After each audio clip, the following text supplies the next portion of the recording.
Have you ever wondered who the oldest person in the Bible was? It wasn't Adam, Abraham, or even Moses. The title belongs to a man named Methuselah, whose incredible lifespan of 969 years has fascinated people for millennia. But his story is so much more than just a number.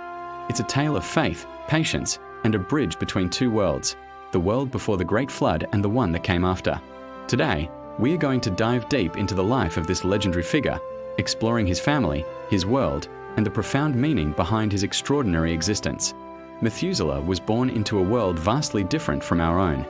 He was a direct descendant of Adam, part of the seventh generation.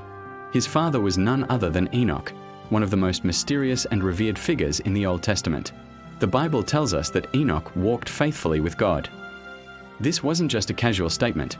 It described a relationship so profound, so intimate, that God took Enoch away to heaven without him ever experiencing death. Imagine growing up with a father like that. The lessons Methuselah must have learned about faith, righteousness, and the importance of a close walk with God would have been unparalleled. His family line is a who's who of early biblical history. His grandfather was Jared, and through him, his lineage traces all the way back to Adam and Eve through their son Seth. And looking forward, Methuselah's own son was Lamech, who would become the father of Noah. This places Methuselah in a unique and pivotal position in human history. He was the grandfather of the man chosen to build the ark and save humanity. This connection is absolutely crucial to understanding his life significance.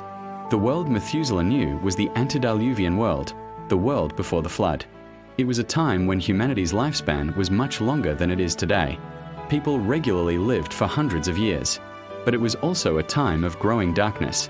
The book of Genesis describes this period as one where the wickedness of man was great in the earth, and that every intention of the thoughts of his heart was only evil continually. It was a world spiraling out of control, moving further and further away from the path of righteousness that his father, Enoch, had walked so faithfully. Amidst this moral decay, Methuselah lived his life. The Bible doesn't give us a lot of details about his day-to-day activities, but we can infer a great deal from his context. He was a patriarch, a leader of his family line, and a keeper of the faith passed down from Adam through Seth. In a world consumed by violence and corruption, Methuselah stood as a living testament to an older, more faithful way of life. He was a link to the very beginning, a man who would have heard stories of the Garden of Eden passed down through just a few generations. Now, let's talk about that incredible age, 969 years. Why did he live so long? Was it just a biological quirk of the antediluvian era? Many theologians and scholars believe there's a much deeper, symbolic meaning at play. The name Methuselah itself offers a clue. While its exact meaning is debated, one popular interpretation translates to "when he is dead, it shall be sent, or his death shall bring." This interpretation is chillingly prophetic. It suggests that his very life was a countdown timer, a period of grace before a great judgment was unleashed upon the world. Think about it from God's perspective. The world was full of wickedness, and a cleansing judgment, the Great Flood, was planned. But God is also described as being slow to anger and abounding in love. He is patient. Methuselah's long life can be seen as a symbol of that divine patience.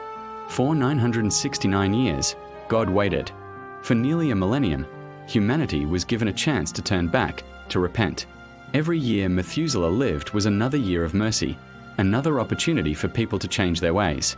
His life served as a constant, living reminder.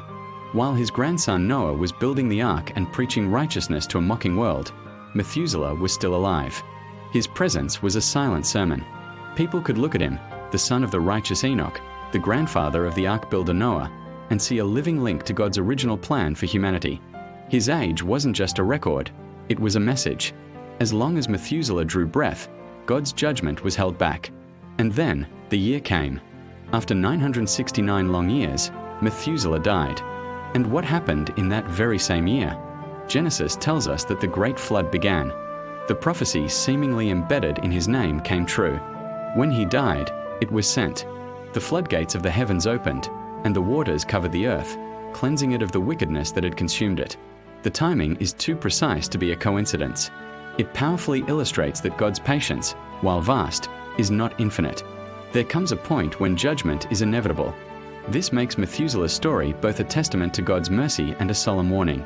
His life was the final, long breath before the storm. He bridged the gap between creation and judgment. He knew a world that had heard first-hand accounts of Eden, and he lived to see the preparations for its destruction and rebirth. He passed the torch of faith from his father Enoch to his grandson Noah, ensuring that the righteous line of Seth would continue into the new world. So, when we think of Methuselah, we should see more than just the oldest man who ever lived. We should see him as a pivotal figure in the grand narrative of the Bible. He is a symbol of God's incredible patience, a living clock counting down the final moments of a wicked age. He represents the bridge between two epochs of human history, connecting the world of Adam directly to the family of Noah, the sole survivors of the flood. His long life was not just an accumulation of years, but a profound demonstration of divine grace, holding back the waters of judgment for as long as possible, offering humanity one last, long chance to repent. His story reminds us that every day is a gift of grace. It challenges us to consider how we are using the time we've been given. Are we, like the people of Noah's day, ignoring the warnings and living for ourselves? Or are we, like Enoch and Noah, walking faithfully with God? Methuselah's silent, 969-year vigil speaks volumes. It tells of a God who is patient and merciful, but also just. It's a timeless story that continues to resonate with us today, urging us to recognize the preciousness of time and the importance of faith. Thank you for joining us on this journey into the life of Methuselah. If you found this story as fascinating as we do, please hit that like button and subscribe for more deep dives into the incredible stories of the Bible. Don't forget to share your thoughts in the comments below. We'll see you in the next video.